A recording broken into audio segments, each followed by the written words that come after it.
Hey folks, it's Dennis Gray. Show number 149 of the Australian Rock Show. As always, thank you for taking time to listen in. However you listen in, we appreciate your ongoing support of the podcast. Since the late 1970s, guitarist Phil Bowley and his lightning-fast fingers have been a key ingredient of many cool rock and roll outfits.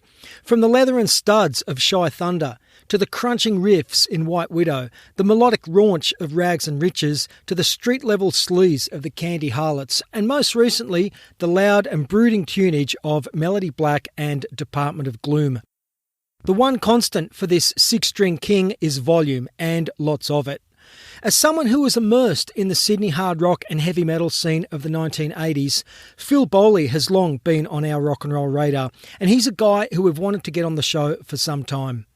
I am happy to say that quite recently we managed to do just that and dug deep into Phil's loud rock and roll journey.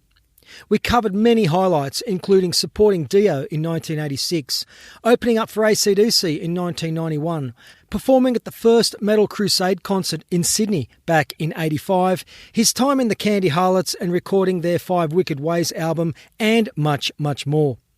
We will hear our interview with Phil Bowley straight after a tune to get us in the zone. Turn it up, folks. This is Dept of Gloom with I Dare You. Dennis. Phil, it's Dennis from the Australian Rock Show. How are you? How you going, mate? Yeah, good. How are you, mate? Good, good.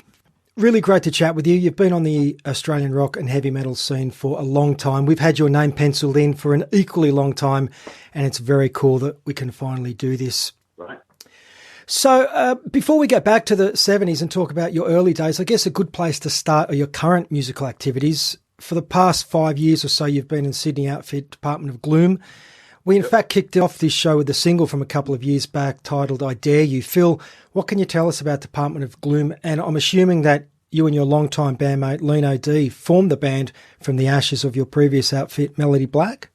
Yep, Melody Black, yeah. Okay.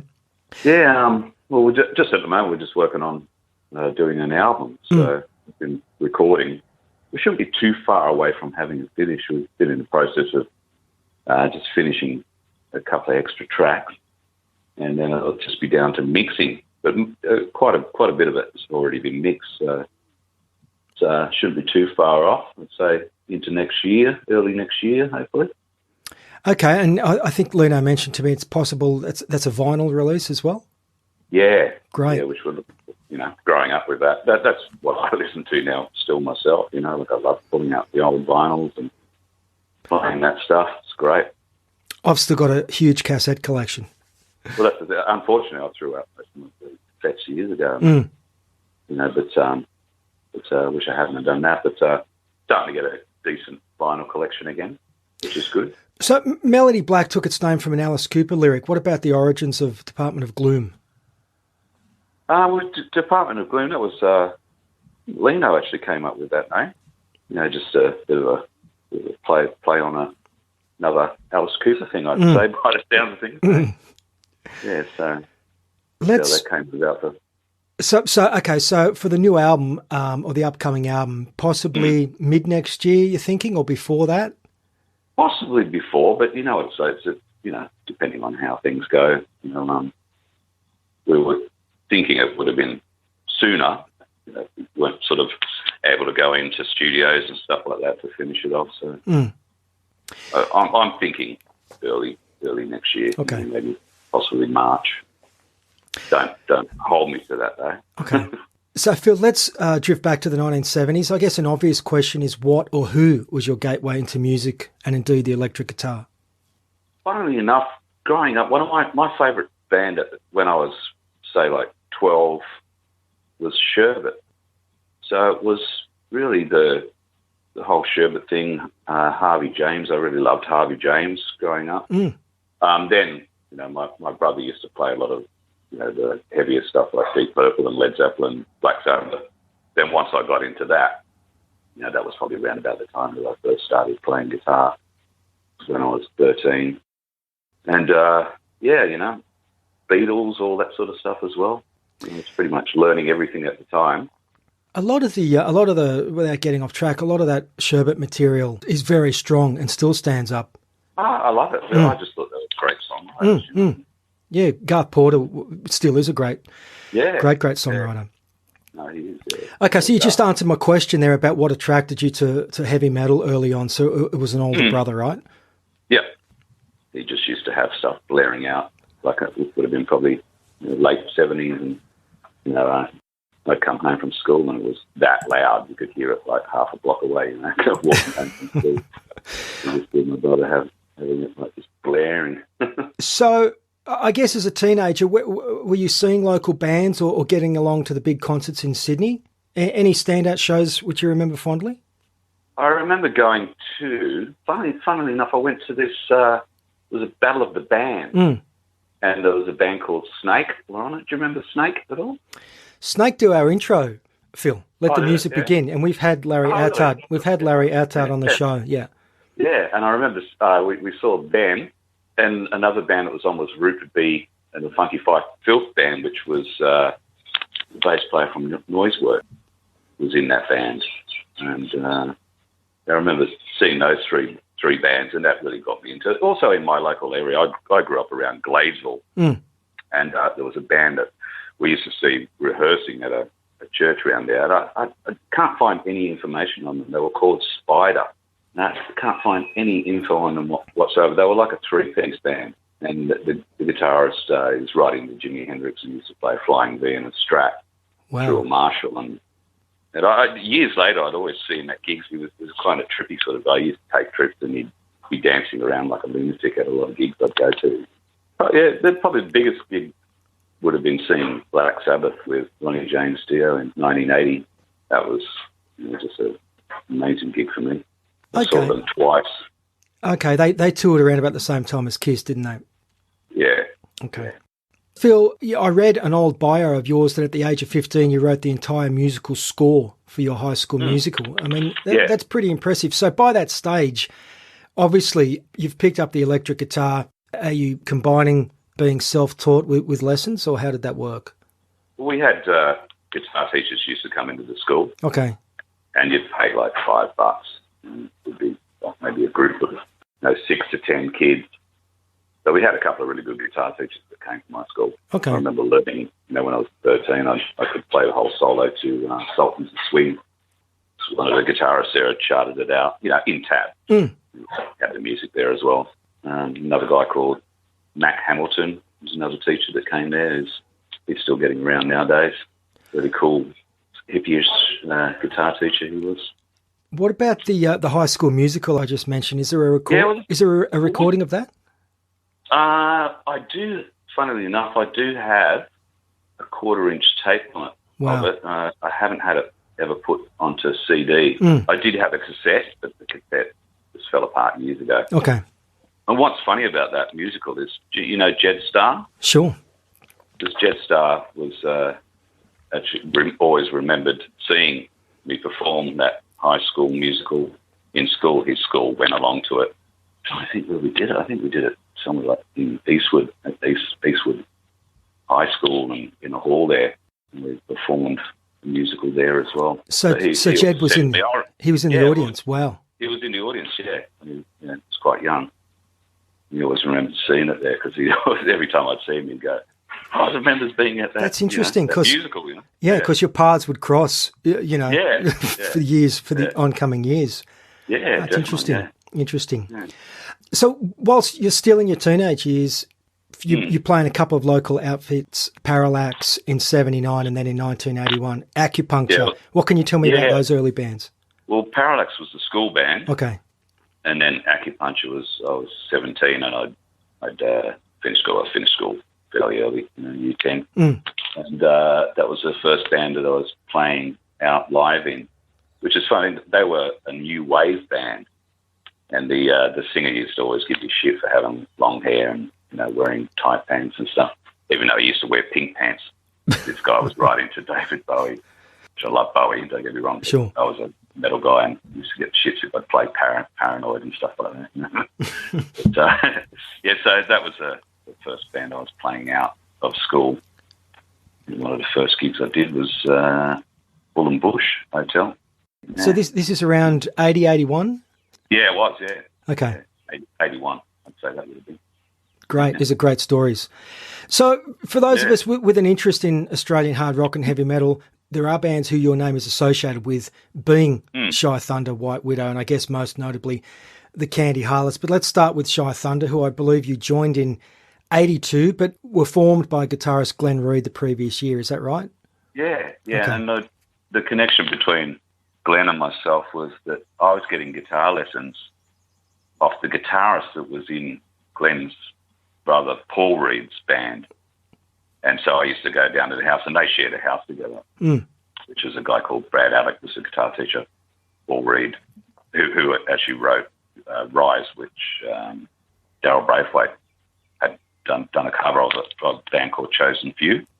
Yeah, and that's how I ended up meeting Glenn, was because Paul used to say, "Oh, you got to meet my brother. He's right into the stuff that you like, which is funny at the time. I don't even think I'd even heard Judas Priest, but I liked some of the older heavy stuff.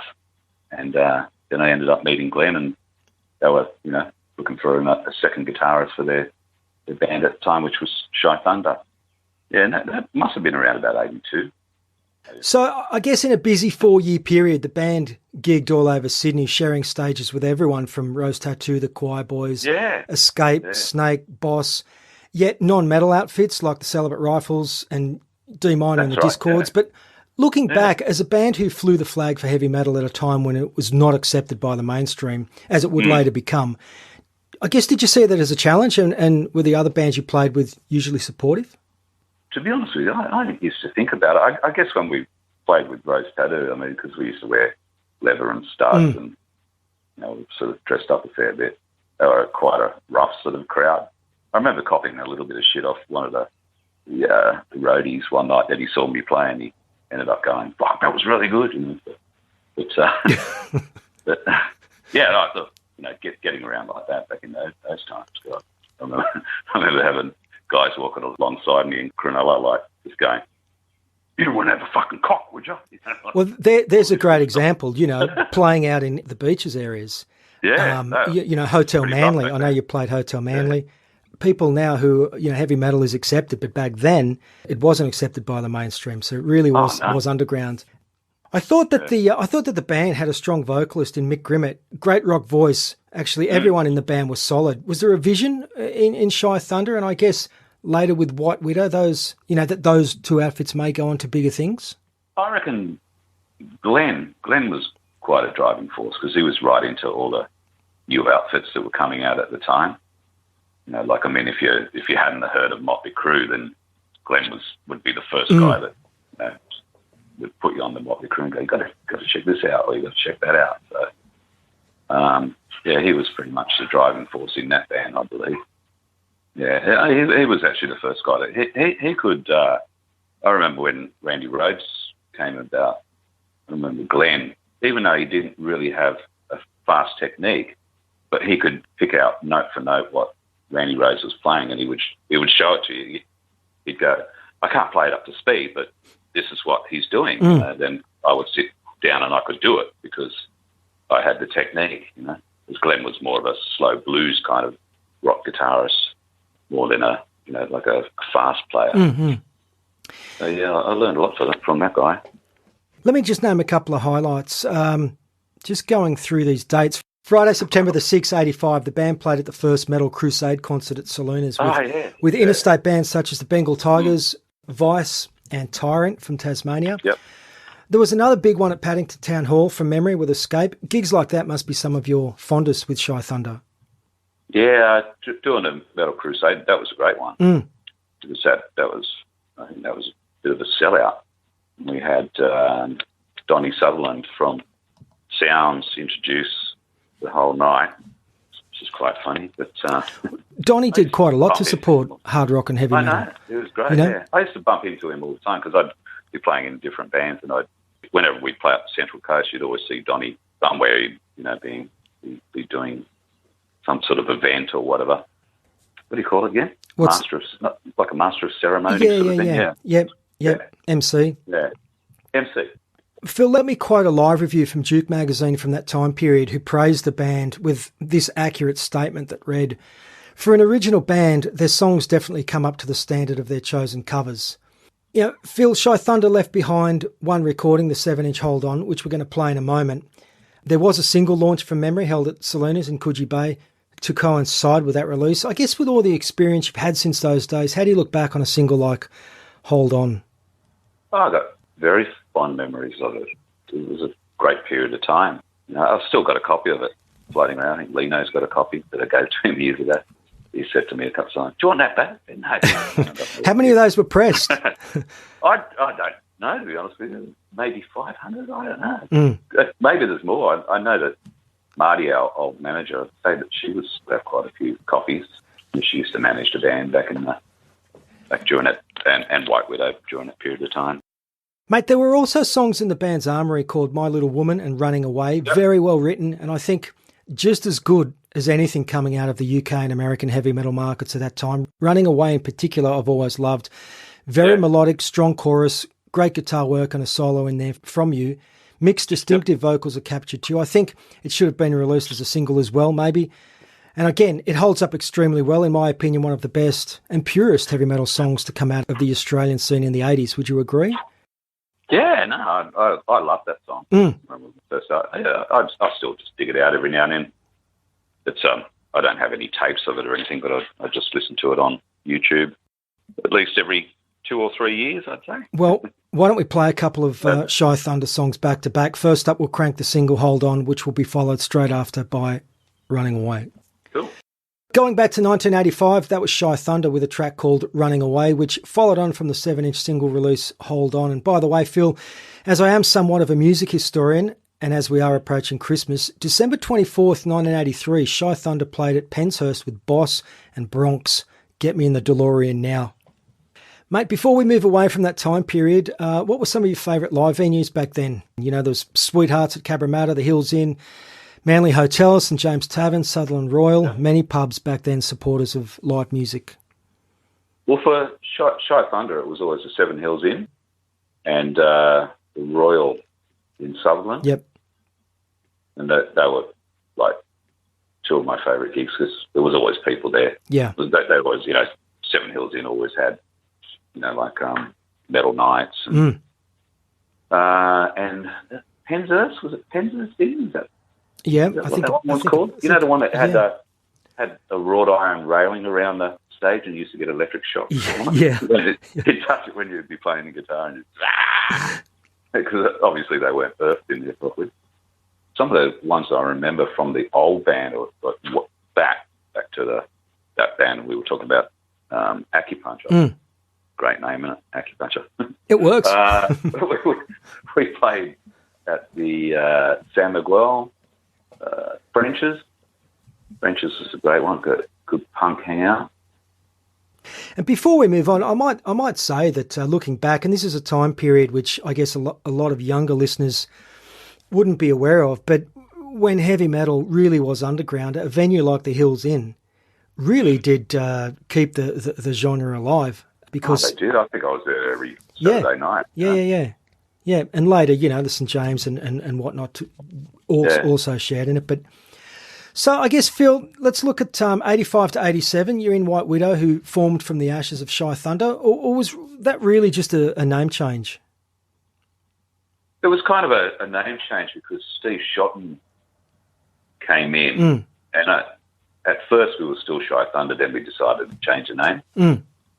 Yeah, I don't know who came up with that name. I don't know if that was one of Glenn's or can't remember now. But I'm sure Glenn's got a great memory for that sort of stuff. So. I guess several high points, but high point for White Widow was no doubt opening up for Dio in Sydney and Melbourne in September of 86. I've seen a couple of photos you've shared online with you and Ronnie and also Jimmy Bain. This is a time period I am extremely fond of. Please talk me through the whole Dio support experience. Oh, it was just awesome, you know. I actually hung out a lot with Craig Goldie, and we just used to chat before each show and just muck around and play guitar together, actually. I remember there was a couple of times where we just, you know, he showed me a couple of his licks and I showed him a couple of things I was working on at the time. I actually got to speak to Ronnie for really a couple of hours backstage after it must have been the Melbourne show. Great. So one-on-one. Yeah. Wonderful. Yeah. Wonderful. I mean, the manager was there, and everybody was kind of hanging around. But I remember because he was very, just had so much charisma, and there was no bullshit about him. He would just tell you straight out. I think I remember the Marty, who was the manager, saying, "Oh, what do you think of the boys' songs?" And he said, "Look, there's great ideas." But he said you need to condense some of the things, which if I look back at some of the songs at the time, there was probably maybe a bit too much going on. Probably to get more of a commercial sort of a sound, maybe, I guess. I've got memories. You mentioned Craig Goldie. I've got memories of that Sydney show, and I think he was playing a white BC Rich, I think. Yeah, he was doing something like shaking it or getting the reflection off one of the lights, and it was one of those memories which has stayed with me. But so I guess how did White Widow land the DO support slots? I think that from memory, Marty just kept getting on the case. Okay. And contacting management. And, I thought maybe there was a connection with promoter Kevin Jacobson. I know that. I think she did have some dealings with Kevin. Okay. Jacobson, of course, brought out Kiss and Black Sabbath to Australia in 1980. Yeah. Obviously, many more tours. I'd say that she would have just kept sending him stuff and contacting him. Yeah. Just a curious one I thought I'd hit you with. But and just in my own opinion, but in some ways, that was the last real heavy metal concert here in Australia, and I am meaning... when the genre really was still underground and not accepted by the mainstream as it would be the following year when, I guess, Bon Jovi pushed it into the mainstream. Would you agree? Yeah, I remember going to see Bon Jovi too. Yeah, definitely. And it was funny because with the Dio gigs, the audiences were so different back then. In Sydney, you did see a lot of girls there as well as guys. Well, definitely was more guys. But in Melbourne, I don't think I saw one girl at that show in Melbourne, Festival Hall. Festival Hall, yeah. It was, and they looked like more like thrash metal. For the crowd. Yeah. Things were starting to turn. Yeah, it was a very different scene. And I'm surprised White Widow were not included on that local compilation, Thunder Down Under. Was there talk of submitting something for that? Was that to do with Ocker Records? Yeah, Ozspikes. No, not at the time. Okay. Did Lightning Rock get on that?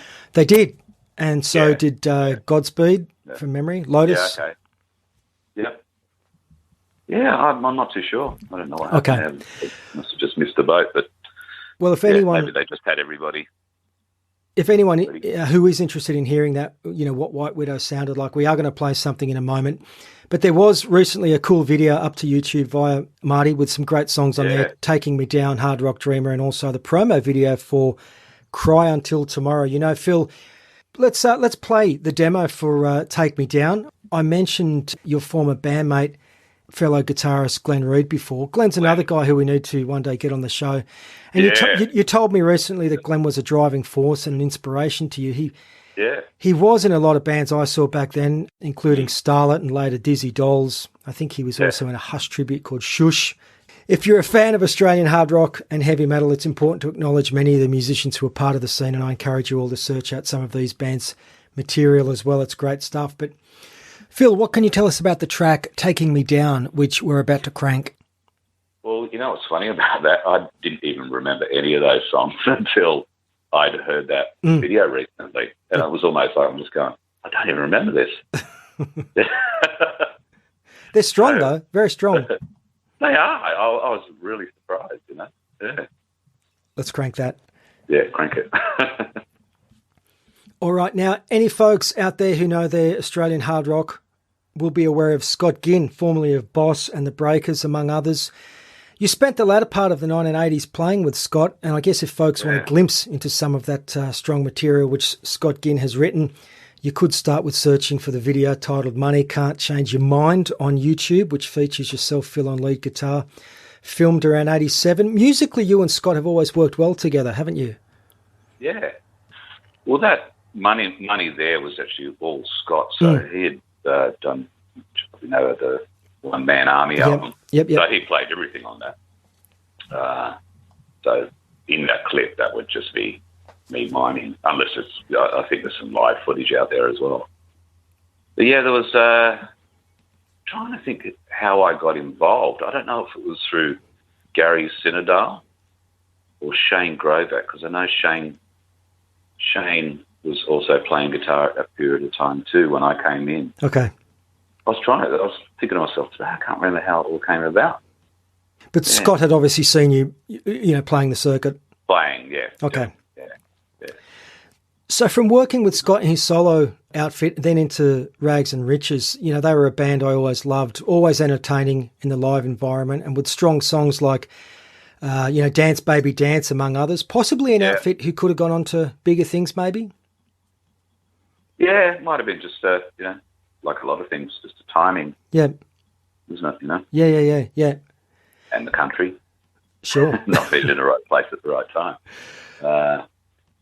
Was there any... That's some great songs there, Yeah. And I think, I know Scott has subsequently released a couple of Rags and Riches albums in Shipwrecked Out in the Street and Heaven is Only a Moment Away. There has been some live gigs as well, some wonderful tunes on that album, on those albums. I love songs like Love Train and the aforementioned Dance Baby Dance are as good as anything. Good as anything you're going to hear on classic rock radio from the late 80s. And also his recording technique, he was so good at pulling sounds, which he still is now, Saying we were just doing it a lot of the time in his one of his rooms at his house in Cherrybrook with an amp, a little amp in a wardrobe from memory, or in another room or something like that. Yeah, I think it might have been in a wardrobe, a little amp. And I guess there's keyboards in Rags and Riches, and I think the infusion of keyboards always worked well in that band. Yeah, that was Christian playing a lot of that stuff. Yeah, it's all... I guess that says plenty about your versatility as a guitar player, Phil, that you can move from the heavier material, I guess. I'm talking about the recent live shows with Melody Black and Department of Gloom, and then working on somewhat lighter melodic stuff with Scott. Well, yeah. I mean, I have it. Like, I can play whenever I play with different people. I interpret things how I can see that how they want them to go, So I've always been pretty good at doing that. So I'm not going to overplay in someone's song, but you can tell that that's not what they want, I've played a lot of different stuff, and that also goes back to having some really good guitar teachers that taught me everything. I was going to see a guy called Brad Alec, and he played everything. He played jazz, he played all the Tommy and Manuel sort of stuff, the finger picking stuff, and I learned all that back then, so I could play all those sorts of things. Not much of a jazz player, though. I also invite listeners to check out show number 89, where we chatted with Scott Ginn extensively. Yeah. Phil, let's put the spotlight on your time with the Candy Harlots, who you joined in 1990, if I'm not mistaken, replacing Mark DeHuga. How did that all come about? And I guess I know I saw Rags and Riches supporting the Candies a couple of times, so obviously you're all moving in the same circles back then. Did you have to audition for the lead guitar slot? No, they just a couple of the guys from the band. Remember Lino and Tony really wanting me in the band at the time.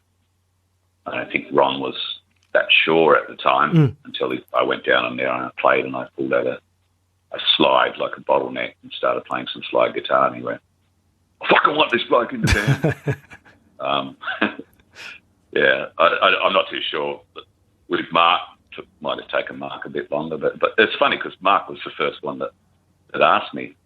I was at what was that place in Parramatta? The original, not what became the Tom Tom Club or Club Paradise or whatever it was. What was the original place where you went downstairs in Parramatta?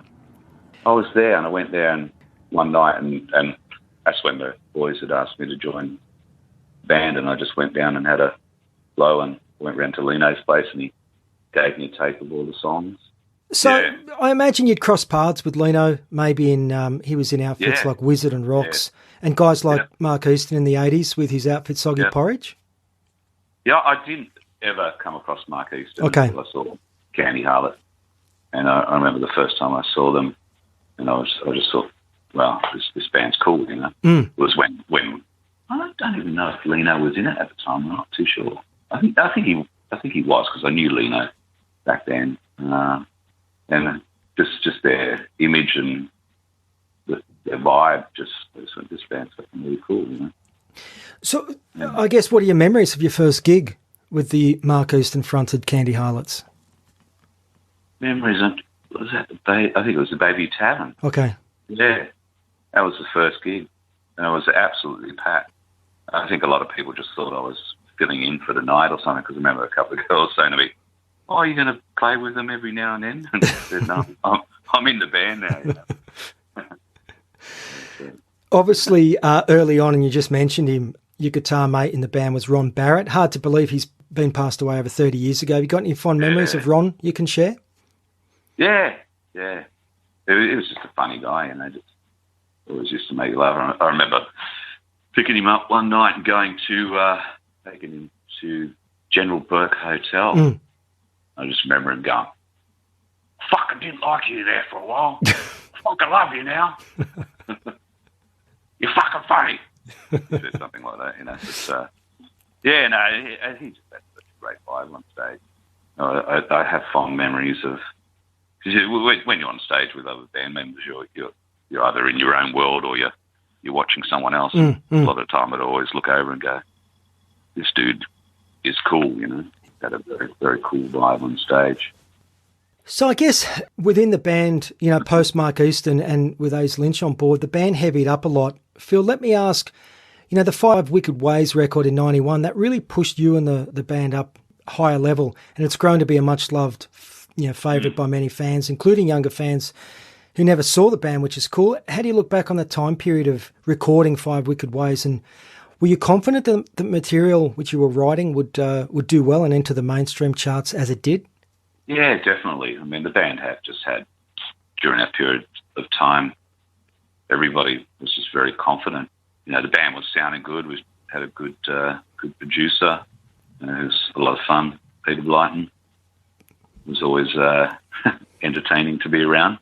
And yeah, everybody just, you know, the whole process was just real easy. And straight away, even with that little demo that we did, you know, it was on Tease tapes.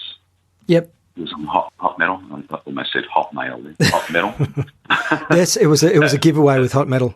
It was, yeah. It was, yeah. In the front. I've still got one of those here. That was a great mag.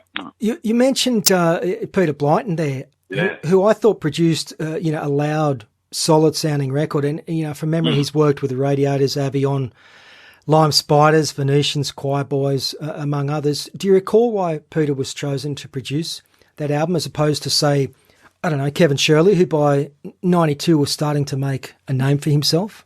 Well, we actually met with Kevin Shirley. I just think at the time with Peter, because we'd worked with Peter before. Okay. When Mark Easton was in the band. And we just liked his vibe, you know. Sure. It was just infectious, you know. I still just laugh at so many things with Peter, you know.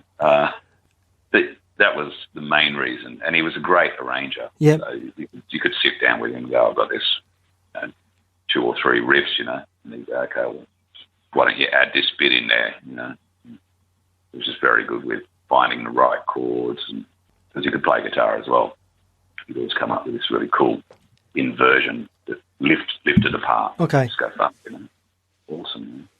Well, you know, timing's everything, and it's a shame that, you know, the album wasn't released 18 months or so beforehand, as it really could have sent the band up to a higher level.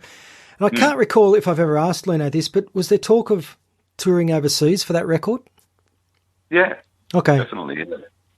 We were planning to go overseas.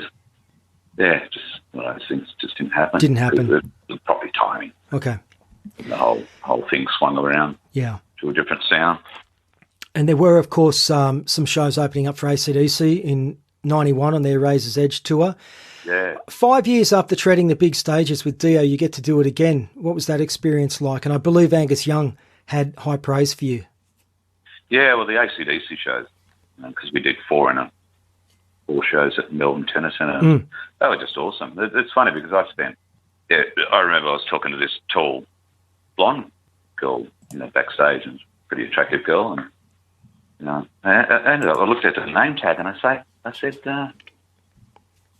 Ellen Young, and I said, are you related to the Youngs? And she said, oh, I'm Angus's wife. So I spent pretty much every night chatting to Ellen. She was great. She told me some great stories about it. It's funny because I kept saying, I really want to meet Angus, and she would say, why do you want to meet him? I say, it's Angus Young. She goes, but he's not what you think he is. I said, what are you talking about? She said, you see him on stage, he's got all this energy, and he'll walk out here, and you'll just see this little guy walking out, and you'll just look at him and go, that's not the guy I saw on stage. And it's funny because she ended up bringing him out, yep. A couple of nights later, and he walks up to me, and it was kind of like that, going, that's Angus, who's tiny and just wearing a denim jacket. And he walks up to me, and I didn't know what to say. So the first thing I said, Angus, I just want to ask you, where do you get all your energy from? And he goes, listen, mate, if I knew, I'd turn it off. Because he was just completely had no energy left. Wow.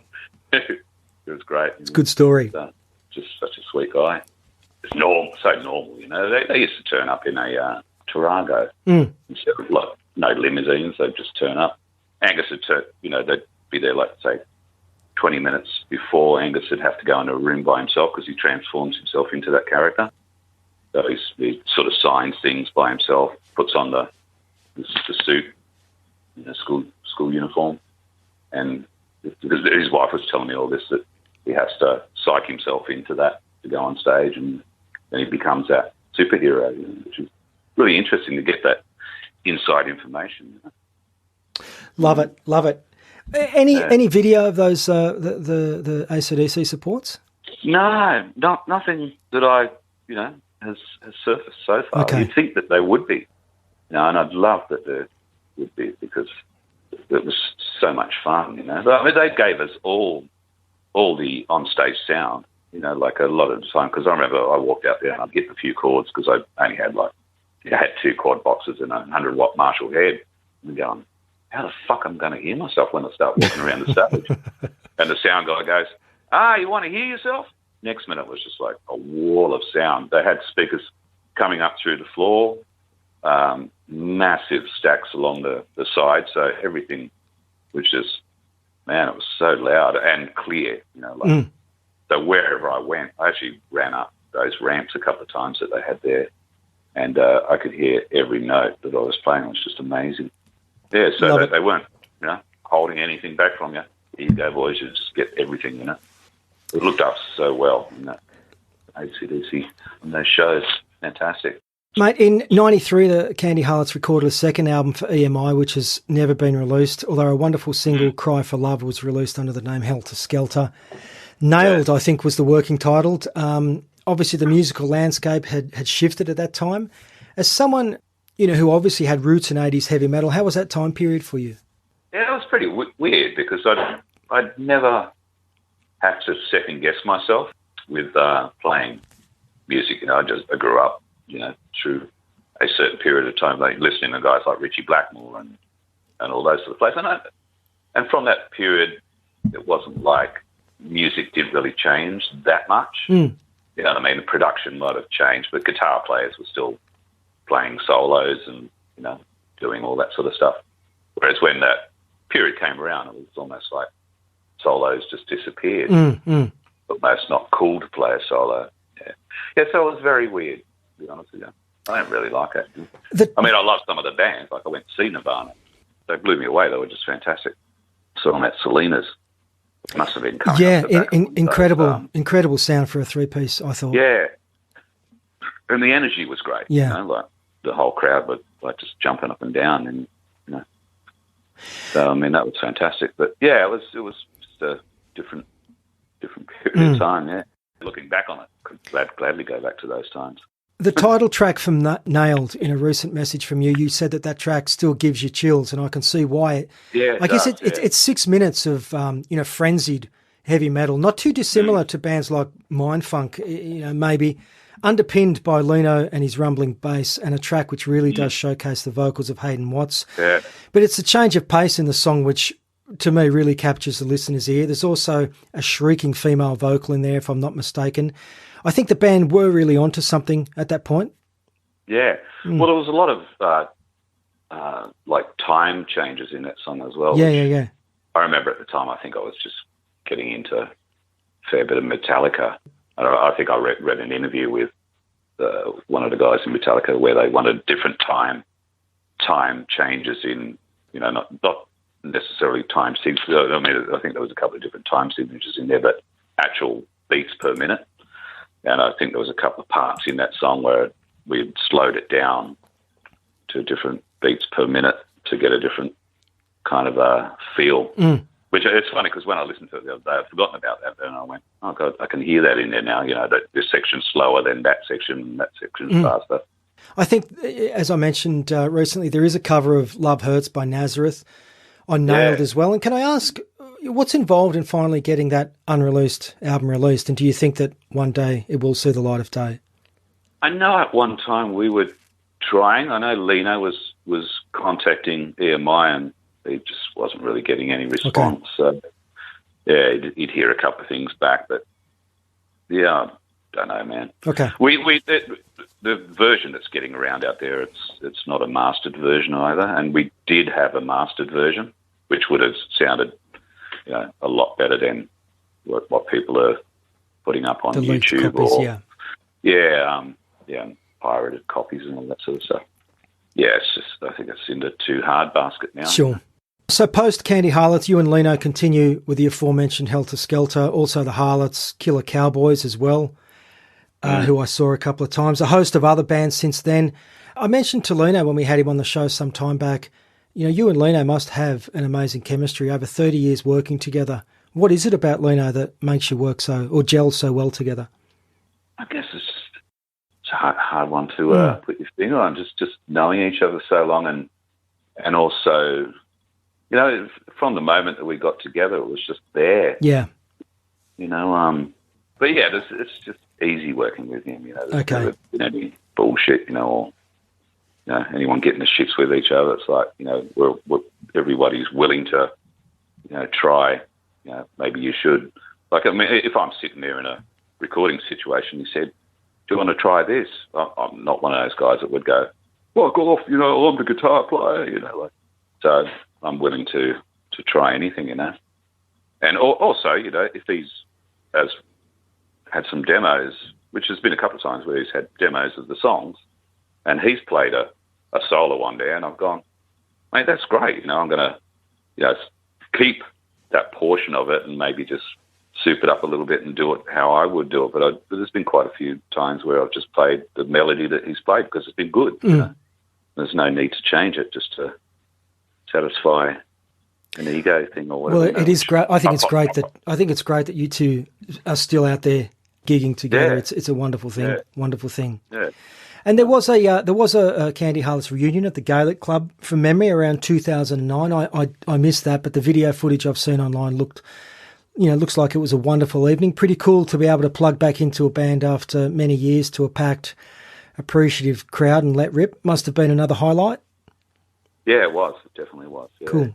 I think there was going to be something released from that too, but okay. that didn't happen.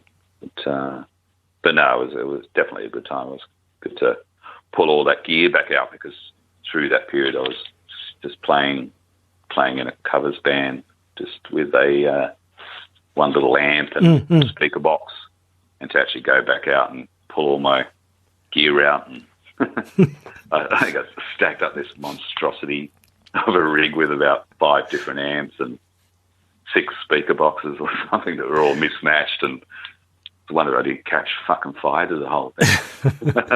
Well, a couple of years before that, I think around 07, 08, you did record some solo material, which I want to touch on. But before that, you did have some involvement with cricketer Brett Lee's outfit, Six and Out, did you not? Yeah. Okay. I did, yeah. Yeah, that came about through, I was teaching guitar. Yep. And a friend of mine, Luke Harris, who was running a music store called Max Music, where I was teaching, which is in Castle Hill. I was teaching there, and he was friends with one of the cricketers, and he had said to me at the time, look, they've put this band together, and I think you should come down to one of the rehearsals and just have a listen, because some of the, guitar players were probably trying and do solos, which they weren't capable of doing. And he said, maybe just come down as a musical director and, simplify things, and which I did. I went down there and I said, hey guys, don't try and do that living end solo, you know what I mean? Because that guy's, just let's simplify this part, And so they said, can you play it for us to show you what I mean? And I ended up playing with them down there. So they ended up going, that sounds great. You should come out on the road with us, and we'll just add you as another guitarist. So there was Brett Lee, Shane Lee, Richard Cheekwee, and so I ended up doing all the shows live. And it's interesting, isn't it? Yeah, yeah. And it was a great time because the money was good. Yeah, and they had pulling power, obviously, with a name. Yeah, yeah, yeah.